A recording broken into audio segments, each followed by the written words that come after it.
महाशिवरात्रि भगवान शिव का वो पर्व जिसका नाम सुनते ही जो शिव भक्त होते हैं उनका रोम रोम पुलकित होता है।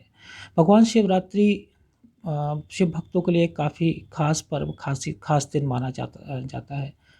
महाशिवरात्रि पर्व पर आज हम मौजूद हैं सिद्धेश्वर पीठ के महंत आचार्य हरिओम पाठक जी के साथ और उनसे जानेंगे कि इस बार का जो शिवरात्रि पर्व है वो कैसा है। गुरुजी बहुत बहुत स्वागत है आपका न्यूज़ वीके में। जी धन्यवाद। पहले तो मैं आपके चैनल के माध्यम से सभी शिव भक्तों को प्रणाम करता हूं, सबको शुभकामनाएं देता हूं। सनातन धर्मावलंबियों का ये बहुत ही पुनीत पर्व है। महाशिवरात्रि प्रत्येक सनातन धर्मी इस उत्सव को मनाता है। अधिक संख्यक माताएं भाई इसका व्रत रखते हैं और शिव की आराधना और पूजा करना सबके लिए नितांत आवश्यक होता है। इसलिए सब भगवान शिव की पूजा कभी कर सकते या नहीं कर सकते, लेकिन शिवरात्रि के दिन अवश्य करते हैं। इसलिए हिंदुओं का ये परम बहुत पावन पर्व है। मैं इस पवित्र अवसर पर आपने इस विषय पर प्रश्न किया, मैं आपका भी दोनों साथियों का बहुत बहुत अभिनंदन करता हूँ, स्वागत करता हूँ। और आपने जैसा कहा कि महाशिवरात्रि पर्व कल प्रातः से ही प्रारंभ हो रहा है। सुबह ब्रह्म मुहूर्त में सभी भाई, सबसे मैं प्रार्थना करता हूँ, उसकी सूक्ष्म विधि के बता देता हूँ संक्षेप में। प्रातःकाल ब्रह्म मुहूर्त में उठकर स्नान आदि करके सर्वप्रथम भगवान सबसे पहले पृथ्वी को प्रणाम करना है, माता पिता का वंदन करना है, गुरु को स्मरण करना है और अपने इष्ट को स्मरण करके भगवान शंकर के शिवालय में सबसे पहले हम जब जाते हैं तो देहरी पर पूजन किया जाता है। पूजन की गुरुजी विधि क्या होती है? किन किन जैसे माना जाता है कि धतूरा हुआ और जी जी बेलपत्र हुआ, इन सब चीज़ों से इसके बाद फिर उनका जलाभिषेक किया जी जी जाता है। उसकी पूरी प्रक्रिया क्या जी है जी वो हमारे दर्शकों को बताएं। जी जी पूजन का क्रम है वही मैं आपको बता रहा हूँ। हम जैसे ही मंदिर में प्रवेश करते हैं तो सर्वप्रथम भगवान का जो भवन का देहरी होती है उस पर उनके एक द्वारपाल होते हैं, कीर्तिमुख, ठीक है।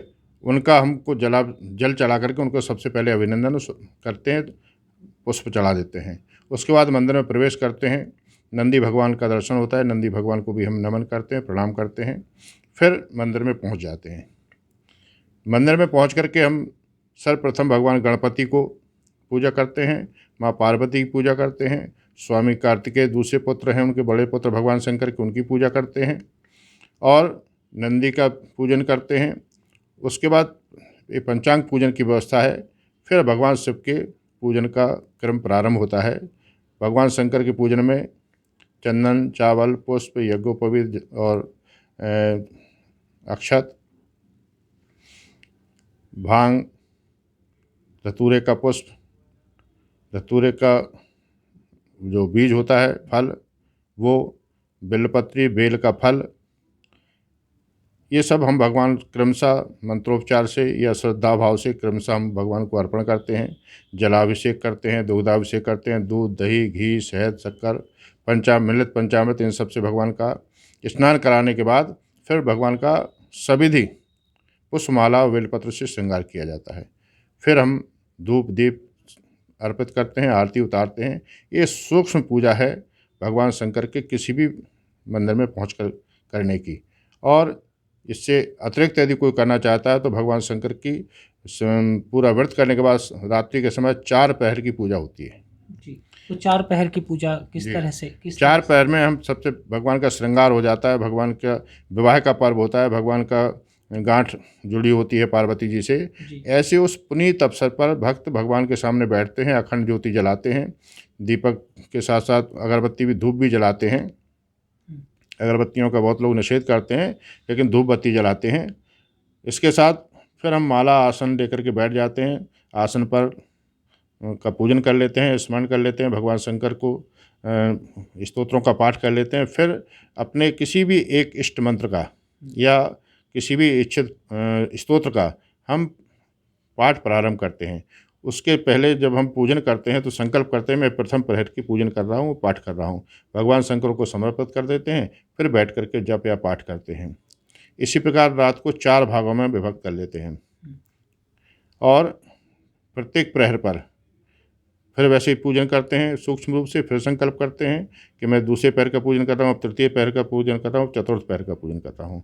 इस प्रकार के चारों प्रहर का पूजन करके फिर हम यदि सामूहिक रूप से करते हैं तो आरती उतारते हैं। यदि व्यक्तिगत अकेले कर रहे हैं तब भी भगवान शंकर की पुनः प्रभात में आरती उतारते हैं, जिसे बासे दूल्हे की आरती के रूप में कहा जाता है।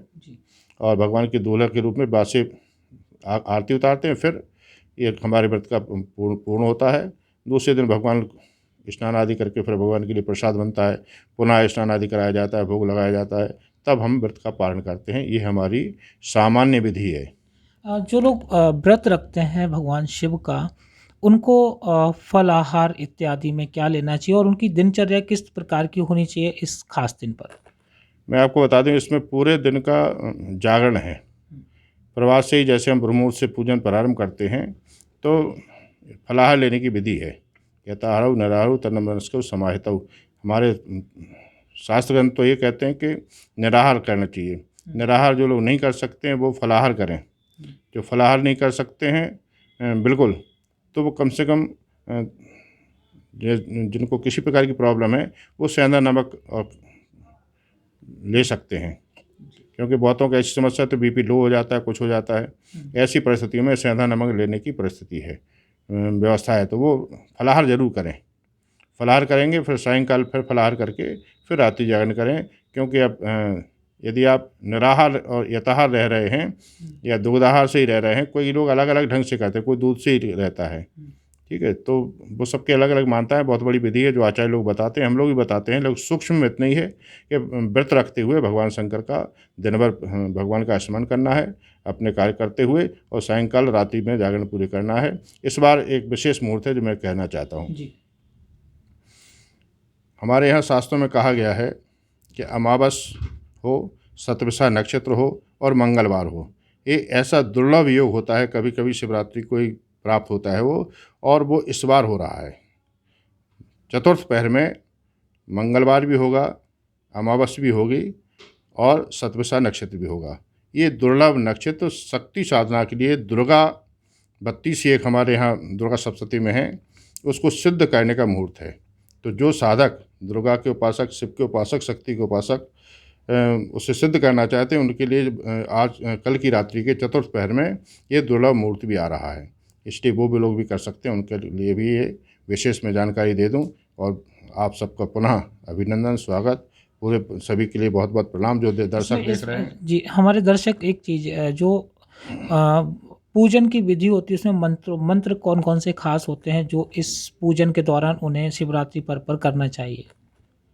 श्लोक या मंत्र जो भगवान शिव जिससे हमारे यहाँ प्रसन्न होते हैं। जी, हमारे यहाँ दुर्गा हमारे यहाँ रुद्राष्टक है जी, ठीक है। रुद्राष्टाध्यायी के तीसरे अध्याय के 16 मंत्र हैं जी, एक मंत्र से 16 मंत्र तक, ठीक है। उन्हें रुद्र सूक्त कहते हैं हम लोग। प्रत्येक और पूजन भी षोडशोपचार है, 16 प्रकार से हम पूजन करते हैं, 16 चीज़ें चढ़ाते हैं। तो एक एक मंत्र से क्रमशः एक पाद्य अर्घ आचमन जल का स्नान, ठीक है, फिर पंचामृत स्नान के फिर शुद्ध जल स्नान, फिर उनका जो गंध से स्नान, फिर उनको भगवान का वस्त्र से भगवान को पहले पानी सुखा लेते हैं, फिर भगवान शंकर को वस्त्र पहनाए जाते हैं, यज्ञोपवीत पहनाया जाता है, ठीक है।